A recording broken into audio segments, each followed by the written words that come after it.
Welcome friends. आज हम देखेंगे MySQL में प्रोसीजर कैसे बनाया जाता है। प्रोसीजर बनाने के लिए हम एक एग्जांपल लेते हैं। मेरे पास एक टेबल है MST आइटम। इसमें आप देखेंगे कि हमने क्या किया था कि क्लोजिंग स्टॉक कैलकुलेट किया था। अब प्रोसीजर का मतलब क्या कि मैं एक या एक से अधिक स्टेटमेंट को एक जगह पर पहले से ही स्टोर करके रख लूँगा और जब मुझे ज़रूरत होगी तब मैं SQL को एग्जीक्यूट करना करते हुए उस प्रोसीजर को एग्जीक्यूट कर लूँगा। स्टोर प्रोसीजर बनाने के पहले हम एक छोटा सा एग्जांपल लेते हैं कि मेरे पास ये टेबल है। मुझे एक ऐसी SQL लिखना है जिसमें मैं देखूं कि मुझे यदि किसी भी आइटम की क्वांटिटी 10 क्वांटिटी से कम हो तो उसकी एक रिपोर्ट मिल जाए। तो सबसे पहले मैं क्या करूँगा, एक SQL लिख लूँगा। तो मेरे पास कॉलम है CL क्वांटिटी और टेबल का नाम है MST आइटम। तो हम SQL में गए और हमने सबसे पहले क्या लिखा है, यहाँ पर सिलेक्ट स्टेप हम लिखा हुआ है वे CL क्वांटिटी 10 इक्वल में भी ले लेते हैं। कम से कम इस पूरी SQL को मैं कॉपी कर लेता हूँ और यहाँ पर एग्जीक्यूट करके भी देख लेता हूँ। अब देखिए दो एक क्वांटिटी आ गई। अब मुझे ये SQL बार बार एग्जीक्यूट नहीं करना है, तो अब मैं क्या करूँगा, इसके लिए एक प्रोसीजर बनाऊँगा। तो प्रोसीजर बनाने के दो तरीके हैं। पहला तो आप कमांड से बना सकते हैं, दूसरा तरीका आप इनके टूल्स को यूज़ करके बना सकते हैं। तो मैं पहले SQL में गया और यहाँ पर बनाना स्टार्ट करता हूँ। सबसे पहले हम डेलीमीटर्स लिख देंगे। डेलीमीटर्स को लिखते हैं, कोई कुछ भी यूज़ कर सकता है, मैंने $2 यूज़ कर लिया ना। डेलीमीटर्स इसलिए लिखे जाते हैं कि हमारा जो प्रोसीजर बन रहा है ये कहाँ पर क्लोज हो रहा है। अगर हम सेमीकोलन से ही क्लोज करेंगे तो जो अंदर के स्टेटमेंट है वहीं पर क्लोज हो जाएगा। तो हम यहाँ पर क्या करते हैं, उससे चेंज कर देते हैं डेलीमीटर्स को। हमने $, लगा दिया तो वो समझ जाएगा कि अब जब भी क्लोज करना है उसको $, से करना है। ठीक है।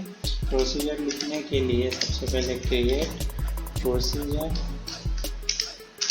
प्रोसीजर का नाम हमेशा एक अच्छी आदत रखिए, कुछ भी एक फिक्स रखिए। जैसे SP रख लेते हैं स्टोर प्रोसीजर के लिए, या आप कुछ भी रखें पर एक फिक्स नाम हमेशा रखें। दूसरा, हम क्या चाह रहे हैं, हम एक रिपोर्ट चाह रहे हैं जिसमें क्या हो कि मिनिमम स्टॉक से नीचे वाले का डेटा है। तो हमने लिख दिया गेट मिन स्टॉक, ये प्रोसीजर का नाम हो गया। अभी हम कुछ भी एडवांस नहीं सीख रहे हैं, सिंपल नाम लिखा। इसके बाद हमने इसे शुरू किया और हमने यहाँ पर एंड किया। अब जो हमने SQL लिखी थी उसे यहाँ पेस्ट कर दी, यहाँ पर सेमीकोलन लगा दिया। अब हम इसका नाम कॉपी कर लें और उसके बाद हम इसे एग्जीक्यूट कर देते हैं। एग्जीक्यूट करने के पहले यहाँ पर $, लगा दीजिएगा। देखिए ये प्रोसीजर बन गया, कंप्लीट हो गया।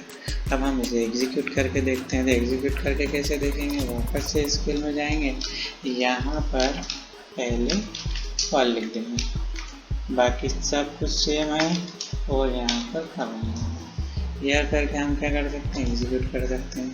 देखिए जैसे ही एग्जीक्यूट किया तो जो हमने SQL लिखी थी वो यहाँ पर एग्जीक्यूट होगी। ओके।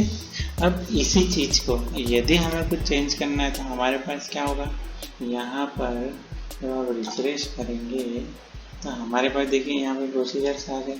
प्रोसीजर्स में हमने जो प्रोसीजर बनाया था वो आ गया। आप एडिट करके अब यहाँ पर कुछ भी चेंज कर सकते हैं। तो यदि कुछ मॉडिफाई करना है प्रोसीजर में तो आप यहाँ से कर सकते हैं। ठीक है। हमने प्रोसीजर को बनाना सीख लिया, हमने प्रोसीजर को मॉडिफाई करना सीख लिया। अब हम इस प्रोसीजर को ड्रॉप कैसे करते हैं वह देख लेते हैं। पहला तरीका, प्रोसीजर में जाएं, यहाँ से ड्रॉप कर दें। और यदि आप कमांड से करें तो बहुत ही अच्छा है। तो आप कमांड लाइन पर जाएँ, यहाँ पर लिखें ड्रॉप और यहाँ पर लिखेंगे प्रोसीजर का नाम। ये करके आप इसे कर दीजिए। ये प्रोसीजर ड्रॉप हो गया। यहाँ पर देखेंगे तो अब आपके पास कोई भी प्रोसीजर नहीं है। मैंने इसकी स्क्रिप्ट कॉपी की थी इसलिए मैं वापस से फिर से बना लेता हूँ ना, थोड़ा काम आएगा। हमने एग्जीक्यूट कर दिया, ये हमारा प्रोसीजर फिर से बन गया और हमने इसको एडिट कर लिया। हमने एक सिंपल प्रोसीजर बनाना सीख लिया। अब हम एक पैरामीटर के साथ सीख लेते हैं। अब देखिए पैरामीटर कैसे पास करते हैं। ये जो प्रोसीजर बना था इसमें क्या था, एक फिक्स थी 10 क्वांटिटी। अब मैं ये चाहता हूँ कि मैं जितनी क्वांटिटी दूँ उससे कम का बताने लगे। तो अब हम क्या करेंगे, इसमें एक पैरामीटर करेंगे। हम वैल्यू दे रहे हैं इसलिए यहाँ पर इन रखेंगे। पैरामीटर का नाम हमने रख लिया PID, है ना। यह इंटीजर टाइप का है और इसकी वैल्यू 9। अब इस PID को लेकर मैं यहाँ रिप्लेस कर दूँगा, बाकी कोई चेंज नहीं करना। नाम कॉपी कर लो। हमने इसको एग्जीक्यूट करा। जैसे ही एग्जीक्यूट किया उसके बाद फिर SQL में जाएँ और सॉल्व करके चेक कर लें। अब देखिए हमने पैरामीटर दे दिया। तो अब हमने क्या करेंगे, क्वांटिटी खुद से पास करेंगे। अब मैं 10 की जगह क्या कर रहा हूँ, 20 कर रहा हूँ। तो ये मैंने एग्जीक्यूट कर दिया। एग्जीक्यूट कर देख लीजिए 20 और 20 से कम वाले सारे स्टॉक हो गए। यहाँ तक भी आपको समझ में आ गया। अब हम समझते हैं प्रोसीजर के आउट वाले पैरामीटर को। ओके, मैं इनका भी यूज़ करूँगा और आउट का भी करूँगा। दोनों तरीके हैं, या तो मैं कमांड से बना लूँ या फिर मैं डायरेक्ट प्रोसीजर में जाऊँ और यहाँ पर ऐड कर दूँ। ऐड करने के बाद प्रोसीजर सिलेक्ट किया। अब मैंने नाम रखा ST गेट आइटम नेम। मैं चाहता हूँ कि मुझे आइटम का नेम मेरे पास किसी वेरिएबल में आ जाए। इनमें मैं क्या पास करूँगा, ID, क्योंकि जिस आइटम ID पास करूँगा उसी का आना चाहिए। और सेकंड में क्या करूँगा, यहाँ पर लिखूँगा आउट और यहाँ पर मैं नाम रख लेता हूँ NM। ओके, ये कौन सा है, हमने सेलेक्ट कर लिया। अब एक पैरामीटर इन वाला है, दूसरा पैरामीटर आउट वाला है। ओके, यहाँ पर हम शुरू करेंगे और इसको एंड करेंगे। ये तो करना ही है हमें ज़्यादा। अब हमें क्या करना है, SQL लिखना है। हमने SQL लिखी, सिलेक्ट। अब हमें क्या चाहिए, आइटम नेम चाहिए। कहाँ पर चाहिए, इनटू मतलब कि जो यहाँ पर SQL से नाम आएगा वो इस वेरिएबल में स्टोर हो जाएगा। तो किस वेरिएबल में स्टोर हो जाए, नेम वाले में हो जाए। फ्रॉम कहाँ से आना चाहिए, MST आइटम से आना चाहिए। अब कौन सा नाम आना चाहिए, कौन सा आना चाहिए, जिसकी आइटम ID इक्वल टू हो जो हमने ID पास की। मतलब हमने इसको हमारे पैरामीटर से कनेक्ट कर दिया। अब जो आएगा वो कहाँ पर आ जाएगा, NM में आ जाएगा। इतना हो गया। अब हम क्या करेंगे, नेम को कॉपी कर लेंगे और प्रोसीजर को सेव कर देंगे। प्रोसीजर सेव हो गया। हम वापस से SQL में जाते हैं। यहाँ पर हम नाम को टाइप करते हैं, कॉल करते हैं। यहाँ पर किस ID का लेना है, तो मैंने मान लीजिए ID दी 1। अब नेम कहाँ आके स्टोर होगा, तो यहाँ आके स्टोर होगा NM नाम के वेरिएबल में। यहाँ कोई भी वेरिएबल ले सकते हैं। ये एग्जीक्यूट करें। एग्जीक्यूट करने से पहले किसमें गया है, @नेम में। तब मैं क्या करूँगा, सिलेक्ट और हम प्रिंट किसको कर देंगे, NM, और जो भी आपको नाम रखना हो। और आप इसे क्या करेंगे, एग्जीक्यूट कर देंगे। यह हमने एग्जीक्यूट कर दिया। देखिए क्या हुआ, जो भी आइटम 2 था उस पर नाम किसका था, स्पीकर। तो स्पीकर आ गया। यानी कि हमने क्या किया, इस स्टोर्ड प्रोसीजर से हमने एक बनाया और उस पर हमने आउट पैरामीटर को भी यूज़ करके देख लिया। ठीक है। अब हम तीसरा समझते हैं जिसमें इन और आउट दोनों का उपयोग होता है। यानी कि एक ऐसा पैरामीटर जो इन का भी काम करेगा और साथ में आप उससे रिटर्न करके उससे आउट का भी काम लेंगे। ठीक है, लिए हम शुरू करते हैं। फिर से हम एक प्रोसीजर बनाते हैं। यहाँ पर हमने ऐड किया, प्रोसीजर का नाम है SP 810। यानी कि हम कुछ भी वैल्यू देंगे ये हमें 10 प्लस करके उसमें दे देगा। ओके, अब प्रोसीजर बना रहा हूँ। यहाँ पर मैं इन और आउट का यूज़ करना सिखा रहा हूँ। मैंने नाम उसका फिर से रख लिया आई, जो भी वेरिएबल है मैं आई मानूंगा, इंटीजर ही मानूंगा। ठीक है। अब मैं यहाँ कुछ भी नहीं कर रहा, मैं यहाँ क्या करूँगा, जो वेरिएबल है आई, उसमें हम क्या करेंगे, set I equal to I plus 10। अब जो भी भेजोगे उसमें 10 प्लस कर देगा, बस इतना। हमने इसको सेव कर दिया, प्रोसीजर सेव हो गया। अब हम क्या करेंगे, इसको कॉपी कर लेते हैं। अब हम यहाँ पर इसको एग्जीक्यूट करेंगे। तो एग्जीक्यूट करने के लिए मैंने क्या किया, कॉल। अब मैं क्या वैल्यू देंगे, मान लो मैं दे रहा हूँ 5। अब मैंने 5 वैल्यू दी तो ये यहाँ से इन तो कर लेगा, लेकिन यहाँ पर उसका रिटर्न नहीं कर पाएगा। तो हम क्या करते हैं, इसको समझते हैं कि हम सेट करते हैं। हम एक वेरिएबल लेते हैं v, उस v में हमने स्टोर किया 5 और अब हम इस v को यहाँ पर पास कर देते हैं। ओके, v में 5 पास किया और यहाँ पर अब एक सिलेक्ट लिखते हैं और उस सिलेक्ट से हम क्या करेंगे, चेक कर लेंगे इसको।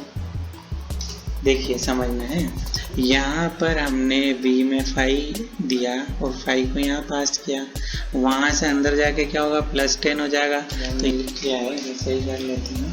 ओके, अब हम क्या करते हैं, एग्जीक्यूट कर देते हैं। तो एग्जीक्यूट करने के लिए क्लिक किया, देखिए जैसे ही एग्जीक्यूट किया तो हमारे पास वैल्यू क्या आ गई, ठीक है, यानी कि उसमें जुड़ गया। अब आप और अच्छे से देखना चाहते हैं तो आप क्या करें, इसके स्क्रीन में जो हमने कॉपी की थी उसमें हम फिर से एक बार कॉल कर देते हैं। तो अब क्या होना चाहिए, रिजल्ट क्या आना चाहिए, ठीक है, यानी 10 था, हमने 5 दिया, 5 में 10 प्लस हुआ और फिर से एक बार 10 प्लस हो गया तो हो गया 25। यहाँ पर हम जब एडिट करते हैं तो हमें कुछ ऑप्शंस और दिखाई देते हैं, तो मैं एक एक करके आपको यह भी बता देता हूँ कि ये कैसे काम करते हैं। देखिए, डिटरमिनिस्टिक का मतलब क्या होता है कि यदि हमारा इनपुट फिक्स है, यानी कि यदि हम इनपुट 1 दे रहे हैं और आउटपुट 4 निकल रहा है और हर टाइम पर 1 देने पर 4 ही निकलेगा, तो आप डिटरमिनिस्टिक पे टिक लगा दें। और यदि ऐसा नहीं होता हो तो आप इस पर कभी भी टिक ना लगाएं।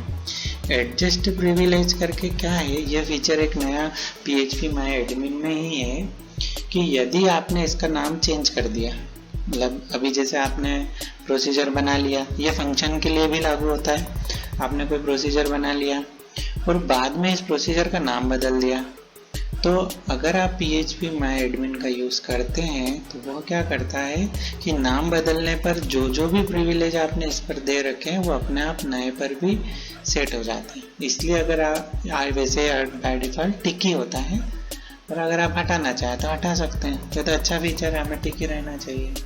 अब आता है डिफाइनर। डिफाइनर ये किसने बनाया, वो खुद ID पासवर्ड खुद ले लेता है और आप उसकी बेस पे जो सिक्योरिटी सेट करना चाहते हैं वो डिफाइनर के प्रिविलेज के हिसाब से करना चाहते हैं या जो इसे एग्जीक्यूट करेगा उसके प्रिविलेज के हिसाब से करना चाहते हैं। तो बाय डिफ़ॉल्ट हम हमेशा डिफाइनर ही रखते हैं। उसके बाद SQL डेटा एक्सेस, इसमें हमारे पास ऑप्शन है पहला नो SQL, यानी कि आपने कोई भी SQL का उपयोग नहीं करा हो इसमें किसी भी प्रकार का, तो आप नो SQL रख दीजिए। दूसरा ऑप्शन है इसमें कंटेन्स SQL, मतलब कि आप SQL के कुछ जैसे सेट हुआ या एग्जीक्यूट हुआ या इस तरह के कुछ यूज़ कर रहे हैं तो आप कंटेन्स SQL वाला ऑप्शन रख लीजिए।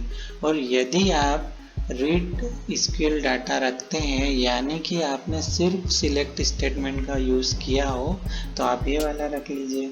और यदि आपने इसमें इंसर्ट, अपडेट, डिलीट कुछ भी चलाई है तो आप कौन सा रखेंगे, modifies SQL data. Last option हमारे पास है कमेंट, तो यदि आप इसके बारे में कुछ लिखना चाहते हैं तो यहाँ पर लिख सकते हैं। आशा है मुझे कि आपको यहाँ तक का प्रोसीजर का सब कुछ समझ में आ गया होगा। यदि और भी कुछ आपके डाउट हो तो आप मुझे कमेंट में लिख के दे सकते हैं। और साथ ही में मैंने इस पूरे वीडियो का एक आर्टिकल भी बना दिया है, मैं डिस्क्रिप्शन में उसकी लिंक दे दूँगा, तो आप वहाँ से भी पूरा रीड कर सकते हैं। Thanks for watching.